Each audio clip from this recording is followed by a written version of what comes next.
दोस्तों आज मेरे साथ बहुत ही अजीब घटना हुआ। बहुत दिनों के बाद मैं अपनी बेटी वान्या को बाइक पे बैठा करके मार्केट लेकर के गया था। कुछ ही दूर गया था कि वो लगातार आंखों में जलन की शिकायत कर रही थी। उसको सांस लेने में तकलीफ होने लगी और वो खांसने भी लगी। मैं तो बड़ा चिंतित हो गया कि भाई हुआ क्या। मैंने अपने बाइक को अपने घर की ओर मोड़ दिया। घर पहुंचा, आंखों में पानी डलवाया और थोड़ा पंखा चलाया। कुछ देर बाद उसकी स्थिति नॉर्मल हुई। मैंने उससे पूछा कि अब कैसा लग रहा है। उसने कहा कि अब ठीक है पापा।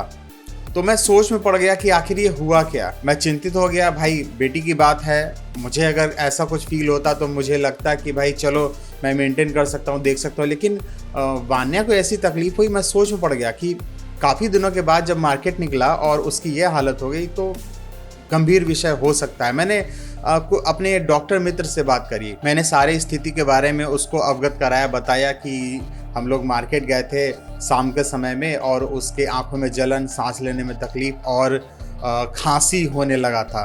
तो उसने कहा कि ऐसा पहले भी हुआ था। तो मैंने कहा कि नहीं, ऐसा तो पहले कभी नहीं हुआ था। ज़्यादातर टाइम हम लोग कार से जाते थे मार्केट। इस बार हम बाइक से हम दोनों निकले थे। भाई थोड़ा घूमने का मन था और वान्या काफ़ी दिनों से बोल रही थी कि बाइक से पापा लेके चलो। तो उसने कहा कि ये प्रॉब्लम बहुत ही कॉमन है और ये शहर में बहुत ही ज़्यादा कॉमन प्रॉब्लम है।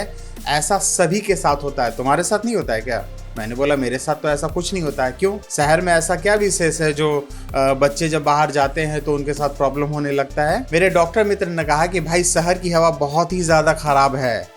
आप बिना मास्क के अगर शहर में निकल रहे हो तो ये बहुत ही ज़्यादा खतरनाक है। ख़ास तौर से बच्चे और बूढ़े के लिए तो बहुत ही ज़्यादा बुरा है। मैंने कहा अरे मैं तो रोज़ मार्केट जाता हूँ, मार्केटिंग करता हूँ, दिन भर मार्केट में रहता हूँ, तो मुझे तो कुछ ख़राब नहीं लगता है। बोला कि तुम आदी हो गए हो, सिगरेट पीते हो ना। मैंने कहा कि भाई पागल हो गए हो क्या, मैंने कभी सिगरेट नहीं पी है। उसने कहा कि भाई सिगरेट नहीं पी है फिर भी तुम लगभग 3.5 सिगरेट पर डे पीते हो। पागल हो गया क्या बे, 3.5 सिगरेट पर डे पीते हो? मैंने सिगरेट को हाथ भी नहीं लगाया, मैं 3.5 सिगरेट पर डे पीता हूँ। उसने कहा हाँ भाई, शहर में जितने भी लोग रह रहे हैं अभी वो प्रतिदिन 3.5 सिगरेट पी रहे हैं।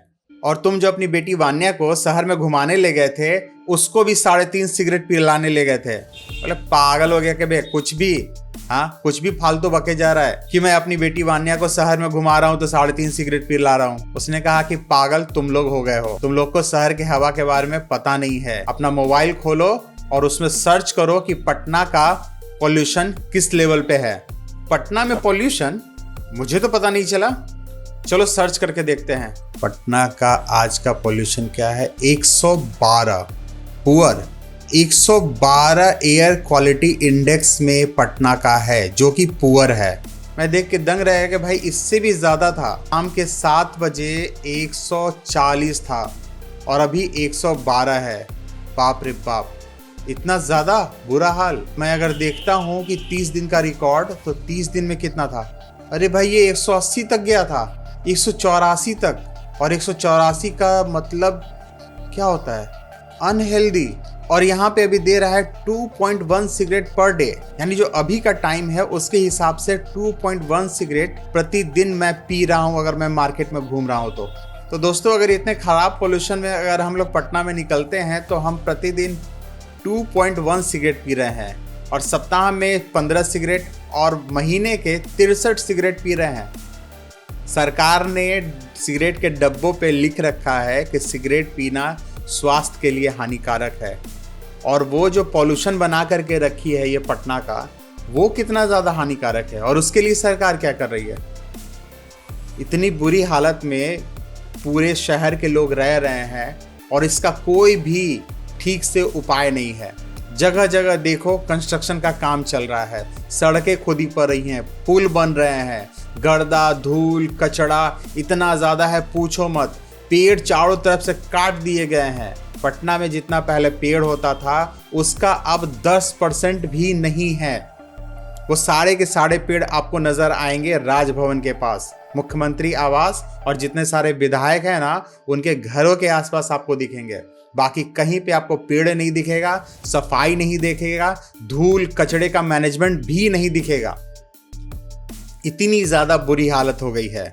हम लोग बाहर घूमते रहते हैं दिन भर तो हम लोग को पता नहीं चलता है, आदी हो चुके हैं। जैसे कि सिगरेट पीने वाले आदमी को पता नहीं चलता है कि उसने दिन भर में 2 सिगरेट पिया या 10, उसी तरह से हम लोग दिन भर पॉल्यूशन में घूमते रहते हैं तो हम लोग को भी पता नहीं चलता है कि हम लोगों ने दिन भर में कितना पॉल्यूशन पी लिया। लेकिन बच्चे और बूढ़े, उनका तो बहुत बुरा हाल हो जाता है, क्योंकि दोनों के इम्यून सिस्टम बहुत ज़्यादा कमज़ोर होते हैं। हम लोग तो भाई दिन भर सड़क पे ही चल रहे हैं, हम लोग का एज ऐसा है कि हम लोग थोड़ा बहुत बचा सकते हैं ये पोल्यूशन को, लेकिन बच्चे और बूढ़े नहीं बचा पाएंगे। इतना बुरा हाल है शहर का। सरकार इसके लिए कुछ भी नहीं कर रही है और ख़ास तौर से हम लोग भी कुछ नहीं कर रहे हैं। ना हम लोग में अवेयरनेस है कि भाई हम लोग कचड़े को सही तरीके से फेंके, सड़क पे धूल जो जमी है उसकी शिकायत करें अपने वार्ड काउंसिलर से, अपने एरिया के एमएलए एमएलसी से। कोई शिकायत नहीं करना है, कुछ भी नहीं करना है, जैसे हो रहा है वैसे चलते रहे। न पेड़ लगाना है, अगर पेड़ काटा जा रहा है तो सरकार से पूछनी भी नहीं है कि आप इस पेड़ को काट रहे हो तो इसके बदले क्या कर रहे हो। गंगा किनारे पूरा का पूरा आप देखो कि पेड़ साफ हो चुका है। सरकार मरीन ड्राइव बना रही है, सड़कें बना रही है, वहां पे सीढ़ियां बना रही है पेड़ों को काट करके। पटना के आसपास में जितने सारे पेड़ थे सब के सब खत्म हो चुके हैं। आप भी अपने शहर के बारे में सोचो, क्या कर सकते हो ये देखो। हम सभी को अवेयर होना पड़ेगा, सरकार के कान में आवाज घुसानी होगी। हम लोगों को अपने आसपास में पेड़ लगाने होंगे। हम लोगों को कोशिश करनी होगी कि पब्लिक ट्रांसपोर्ट का ज़्यादा से ज़्यादा यूज़ करें, बाइक कार का कम से कम यूज़ करें। ये हो नहीं सकता है, बिल्कुल नहीं हो सकता है, कोई ऐसा करेगा ही नहीं। सभी अपने बाइक और कार से ही निकलेंगे। तो इसका उपाय सबसे ज़्यादा सटीक क्या है? सबसे सटीक उपाय ये है कि सरकार इस पे ध्यान दे, वो धूल कंस्ट्रक्शन के काम पे अंकुश लगाए और पेड़ लगाने में बहुत सारी एजेंसियों की मदद करे। पब्लिक को भी आगे बढ़ कर के पेड़ लगाने में, सफाई पे ध्यान देना पड़ेगा, तभी जाकर के शहरों में रहने वाली हालत होगी। नहीं तो शहर के लोग बीमार ही पड़े रहेंगे। भीड़ बढ़ते जा रहा है, आज 100 लोग हैं, कल 200 होंगे, परसों 500 होंगे और स्थिति खराब होते जाएगी। ज़रूरत है हम लोगों को जागरूक होने की, ध्यान देने की कि जो हम लोग जीवन जी रहे हैं उसको और बेहतर कैसे करें, अपने आसपास के पर्यावरण को प्रदूषण से कैसे बचाएं। अगर ऐसा नहीं करेंगे तो आने वाले जनरेशन के लिए ये शहर या फिर भारत का कोई भी शहर बहुत ज़्यादा मुश्किलों से भरा होगा, रहने लायक नहीं होगा। जब से मैंने ये जाना है कि शहर का पोल्यूशन किस लेवल पे है, अभी मेरी हालत भी ऐसी हो गई कि मैं चिंतित हो जाता हूँ, सोच में पड़ जाता हूँ कि ये शहर रहने लायक अब रहा नहीं। कहीं दूर गांव में चला जाऊं, लेकिन गांव में जाकर के रोजी रोटी का उपाय नहीं होने वाला है। कमाई तो शहर में ही होगी ना, काम धंधा तो शहर में ही है। तो ये शहर रहने लायक बनाना पड़ेगा। हम सभी को ये मेहनत करना पड़ेगा, दिमाग लगाना पड़ेगा, एक दूसरे का हाथ बटाना पड़ेगा, तभी ये शहर रहने लायक रह सकता है। नहीं तो रोज़ पीते रहिए सिगरेट।